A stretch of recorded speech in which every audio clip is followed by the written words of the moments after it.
संजय देशमुख जी। राधे राधे महाराज जी। महाराज जी, आप कह रहे हैं कि आप महाराष्ट्र में सांसद हैं और महाराज जी आप कह रहे हैं कि आपके क्षेत्र में महाराज जी बहुत सारे किसान मतलब आत्मदाह कर रहे हैं। महाराज जी इसके लिए किसानों के लिए आप कुछ ऐसा बोल दें कि वो मतलब आज बहुत ज्यादा बढ़ रहा है। नहीं, ये समस्या है और बड़ी भारी समस्या है, क्योंकि हम किसान के घर में जन्म लिए हैं तो हम इस बात को जानते हैं कि वो कर्जा लेकर के खाद लगाता है, पानी लगाता है, और जब फसल तैयार होती है तो प्रकृति की विपरीत परिस्थिति आ जाती है। मानो सरसों का पका हुआ समय है, अब वर्षा हो गई और सुबह सूर्य तेज खिला तो वो जितनी कलियां हैं वो सब फूट गई, सरसों बिखर गई।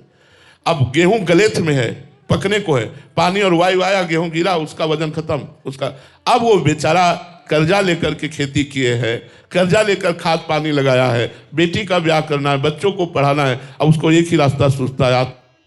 ये ऐसा है, बहुत पीड़ा का विषय है।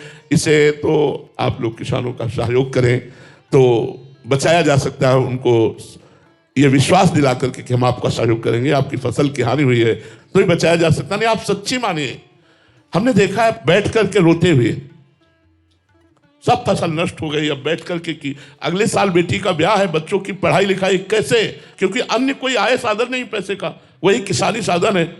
शुद्ध जो किसान है, जिनकी कोई बाहरी आय नहीं, सही कह रहे हैं, उसको एक ही रास्ता दिखाई देता है।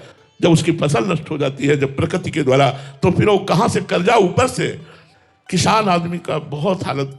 अब जो बड़े बड़े जमींदार हैं, बाहरी आउक है, उनकी बात अलग। छोटे किसानों के लिए बड़ा संकटपूर्ण विषय है, क्योंकि हम किसान के घर पैदा हुए इसलिए जानते हैं। तो हमें लगता है कि अगर हमारी भारत सरकार सहयोग करे तो इससे बचत हो सकती है, या वो अध्यात्मवान हो तो बच सकता है, नहीं तो प्रकृति की मार बहुत बुरी है। जो बड़े किसान हैं, जो जमींदार हैं, उनकी बातें अलग हैं। हम छोटे किसानों की बात कहते हैं, जो कर्जा लेकर खेती करते हैं और उनकी फसल नष्ट हो जाती है, फिर उनको सहयोग की जरूरत होती है। तो हमें लगता है आप जैसे भगवान की कृपा से सरकारी पद पर हैं, आपको समाज का एक भार मिला हुआ है, आप सरकार से निवेदन करके ऐसे किसानों के लिए कुछ उपाय बनाइए कि कम से कम वो मरने की धारणा का तो त्याग कर दें कि हमारा सरकार कुछ सहयोग किए। कई प्रकार से फसलों नष्ट हो जाती है और किसान असहाय हो जाता है, उसको सरकारी कोष से ही हम बचा सकते हैं।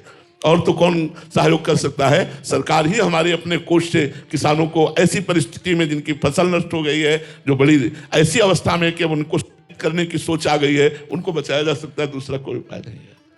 भगवान के द्वारा दिए हुए पद का सदुपयोग करते हुए जहां तक हो सके आप स्वयं भी उनको वचनों के द्वारा और सहयोग सरकार के द्वारा आप ऐसे किसानों की जरूर रक्षा करें, किसानों को सहयोग करें, हमारी प्रार्थना है।